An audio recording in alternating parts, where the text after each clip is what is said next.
Kumbh Mela viral താരത്തിന്റെ വിവാഹത്തിൽ മധ്യപ്രദേശ് പോലീസിനോട് റിപ്പോർട്ട് തേടി തിരുവനന്തപുരം അതിവേഗ പോക്സോ കോടതി. എം.വി. ഗോവിന്ദൻ അടക്കമുള്ളവർക്കെതിരെ പോക്സോ കേസ് എടുക്കണമെന്ന ഹർജിയിലാണ് നടപടി. മെയ് 20-നകം റിപ്പോർട്ട് നൽകണമെന്ന് മഹേശ്വർ സ്റ്റേഷൻ SHOക്ക് കോടതി നിർദ്ദേശം നൽകി. ഹരിമോഹനുണ്ട് വിശദാംശങ്ങൾ നൽകാൻ. ഹരി, എത്രത്തോളം പ്രതിസന്ധിയാക്കുന്നതാണ് ഈ കാര്യം എം.വി. ഗോവിന്ദൻ അടക്കമുള്ളവർക്ക്?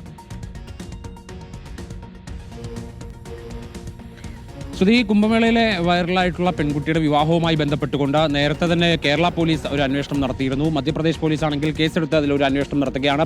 ദേശീയ പട്ടികവർഗ കമ്മീഷന് മുമ്പിലും ഈ കേസുണ്ട്. അതിനിടയിലാണ് ഒരു സ്വകാര്യ ഹർജി തിരുവനന്തപുരം അതിവേഗ പോക്സോ കോടതിയിലേക്ക് ചെല്ലുന്നത്. ആ സ്വകാര്യ ഹർജിയിലെ ആവശ്യം എന്ന് പറയുന്നത് ഈ വിവാഹം നിയമവിരുദ്ധമായി നടന്നതാണ്. പ്രായപൂർത്തിയാകാത്ത ഒരു പെൺകുട്ടിയുടെ വിവാഹമാണ് നടന്നത്.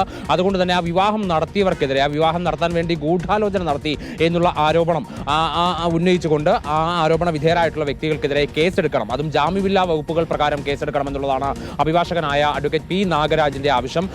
അതായത് CPM സംസ്ഥാന സെക്രട്ടറി M.V. ഗോവിന്ദൻ, മന്ത്രി V. ശിവൻകുട്ടി, CPM ജില്ലാ സെക്രട്ടറി A. റഹീം, ഒപ്പം തന്നെ ആ സമയത്ത് ഈ അരുമാനൂർ നൈനാർ ദേവി ക്ഷേത്രത്തിൽ വെച്ചാണ് ഈ വിവാഹം നടന്നത്.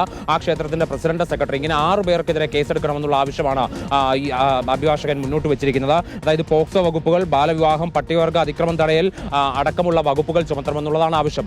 കോടതി ഇന്നിപ്പോൾ ഈ ഹർജി പരിഗണിച്ചു. ഹർജി പരിഗണിക്കവേ ഇത് ഇപ്പോൾ നിലവിൽ കേരള പോലീസിന് കേസെടുക്കേണ്ട സാഹചര്യമില്ല. മാത്രമല്ല കേരള പോലീസ് ഇതൊരു പ്രാഥമിക അന്വേഷണം നടത്തിയിട്ടുണ്ട് എന്നുള്ളത് പ്രോസിക്യൂഷൻ അഥവാ സർക്കാർ കോടതിയെ അറിയിച്ചിട്ടുണ്ട്.